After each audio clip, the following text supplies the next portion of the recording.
December 1న మాలల ఆత్మీయ సమ్మేళనం జరుగుతుందన్నారు ఎస్సీ వర్గీకరణ వ్యతిరేక పోరాట సమితి చైర్మన్ చెన్నయ్య. రాష్ట్రంలో రెండో అతిపెద్ద కులమైన మాల సామాజిక వర్గానికి కులగణనలో న్యాయం జరగాలన్నారు. తమకు అన్యాయం జరగకుండా ఆర్థిక, సామాజిక, రాజకీయ రంగాలతో భవిష్యత్తులో మాలల అభ్యున్నతి సాధించాలన్నారు. హైదరాబాద్ మోతీనగర్ కమ్యూనిటీ హాల్లో నిర్వహించిన మాలల ఆత్మీయ సమ్మేళన సమావేశం నిర్వహించారు.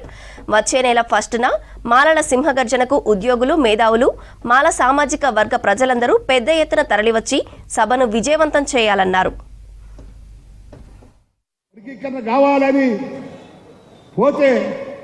మిమ్మల్ని ఎక్కడ కూడా కానీయం, నీవు ఎక్కడ పోయినా మళ్ళీ కావాలన్నా కూడా సుప్రీంకోర్టులో పిటిషన్ వేస్తాం, నేను ఆపి చేస్తామని కూడా మరో చేస్తున్నాను.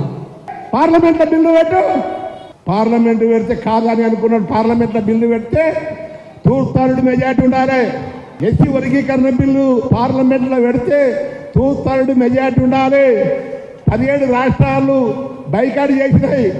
6 రాష్ట్రాలు కావాలంటే 17 రాష్ట్రాలు బైకాట్ చేసినాయి వద్దని. అన్ని రాష్ట్రాలకు పోయి ఆ రాజ్యాంగం ఏ రాష్ట్రానికి ఆ ముద్ర వేసి మళ్ళా బిల్లు మొత్తం తిరిగి మళ్ళా పార్లమెంట్కే రావాలి. అంటే ఇట్లా కాదు, నాకు వర్గీకరణకి కానే కాదు అని కృష్ణమాదిగా మొత్తం సుప్రీంకోర్టు ద్వారా వచ్చి 5 మంది జడ్జీలతోటి, న్యాయమూర్తులతోటి దొడ్డిదారినే వచ్చినావు. నీకు దమ్ము ధైర్యం ఉంటే ఎదటిగా ఇటువంటి దుర్మార్గులు వస్తారు. వర్గీకరణ సుప్రీంకోర్టు ద్వారా వస్తే ఇప్పుడు చంద్రబాబు నాయుడు పగ, మనకి కేసీఆర్ పగ, వాళ్ళు ఇష్టం వచ్చినట్టు చేసుకుంటారు. వర్గీకరణ మాలలకు ఏమి లేకుండా చేస్తారు. అందు గురించి అని మనం పోరాటం చేసి మనం ఎంతవరకు అయినా కూడా మన తెలివితోటి సుప్రీంకోర్టులో వేసి పిటిషన్ వేయాలి. లక్షలాది మంది మనం కదలాలి.